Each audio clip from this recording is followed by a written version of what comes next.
This is why fighting against anxiety is not really going to help you.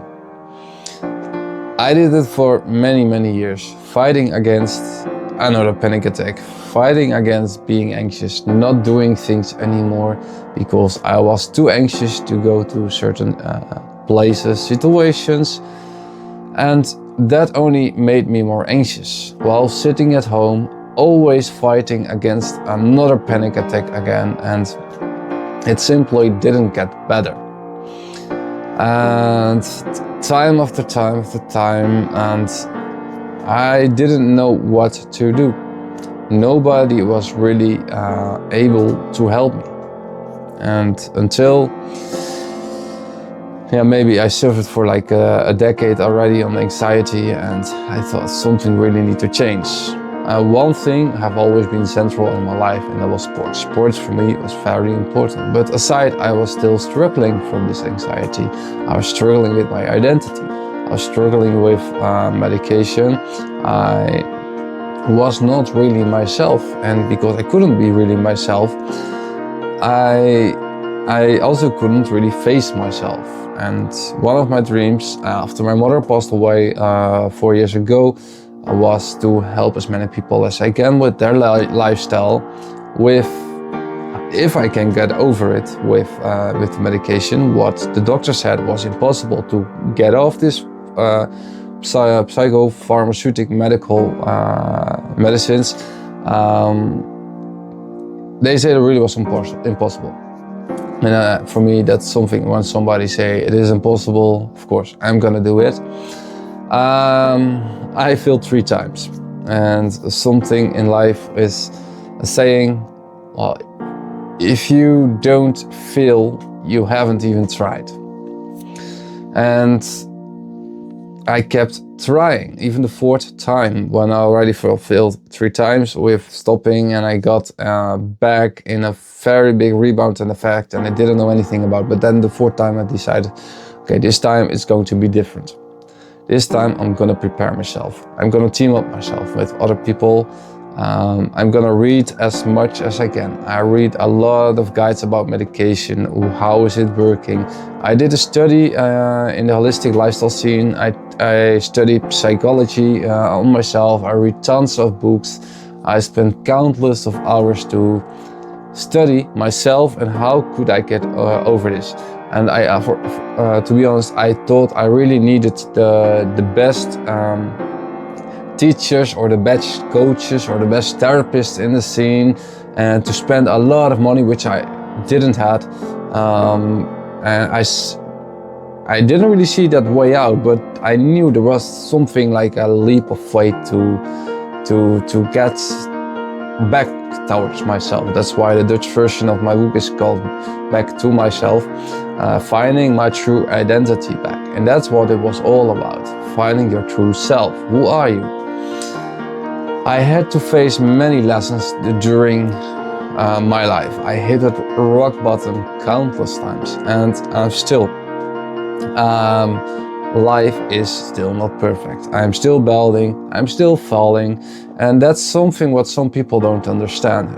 During recovery or during a goal or whatever, your business or your lifestyle, or dropping weight, whatever, you will always make a new low.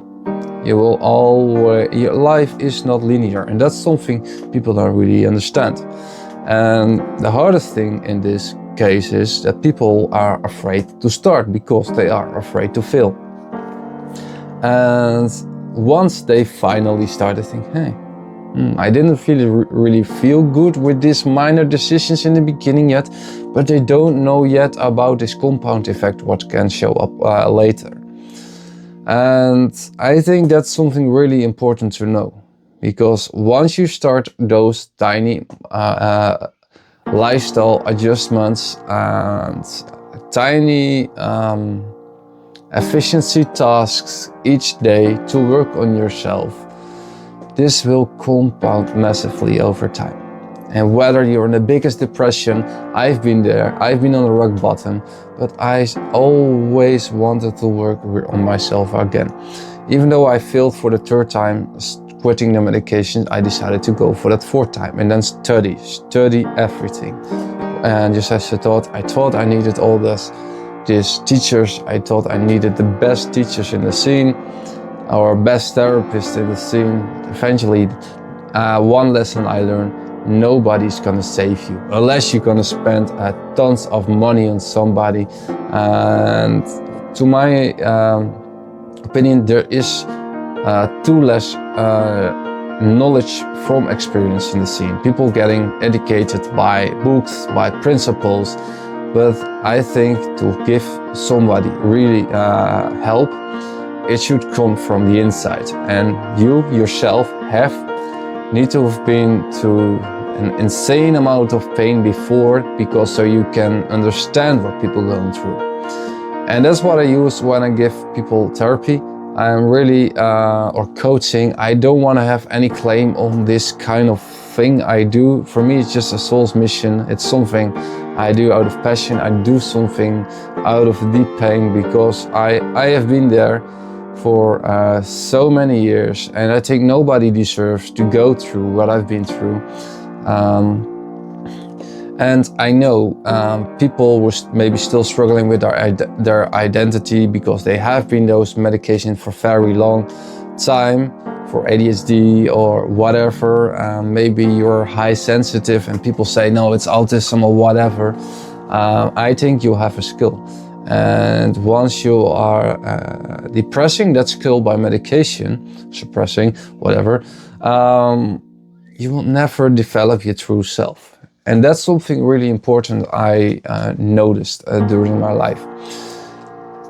And I had to go through literally hell to reach the level of mental strength I have now.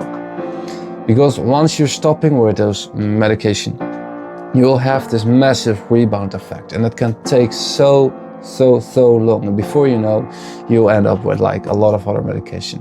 And that's why you need to make a plan when you stop. You need to involve people when you stop, or when you want to get better, when you want to heal yourself in any stage of life. Or whether, just think about a professional football player. He has an entire team around him. Of course, the first and the hardest period he does himself, because he needs to get to a level where people see him. And those are just the first steps. But as you are in a depression or whatever, of course it is very hard to make those first steps. But I'm really thinking people nowadays are, and of course with the dopamine and the phones, you have every day the ability to get your phone. Your entire nervous system is being overloaded. Just think about a computer which have kind of capacity to run certain games. And life is just one big game. But if we get too many signals the entire day or whatever, your brain get overloaded and the computer will then crash, and so will you. So this is something really to think about when you want peace in your head, because just shut everything down, go off grid, start working on yourself, get your team together, make sure you get some structure throughout the day. Those are really things help me.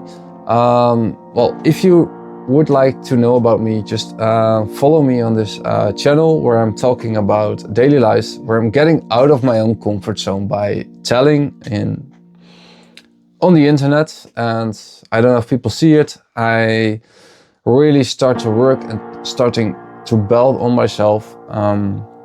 Something I should have done a long time ago, but for me there was something like called also social anxiety, being anxious because people want to judge on what you're telling, or maybe I'm using certain words, or I'm not good at speaking yet. Those are all kind of demons in the head. And I wanted to get them out. I wanted to get into the unknown, into the discomfort, taking the leap of faith, as I did before by writing a book. And it's not been a bestseller yet, but it is my plan. So the start is always the most difficult. And that's just one thing I want to give you today, is just start.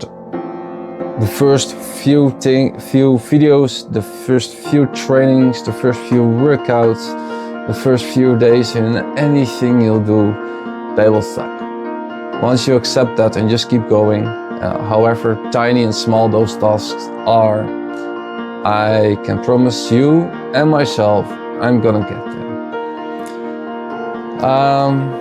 Hopefully you learned something from this video, and don't forget to give me a like and subscribe, and if you need help, the DM is just one button away.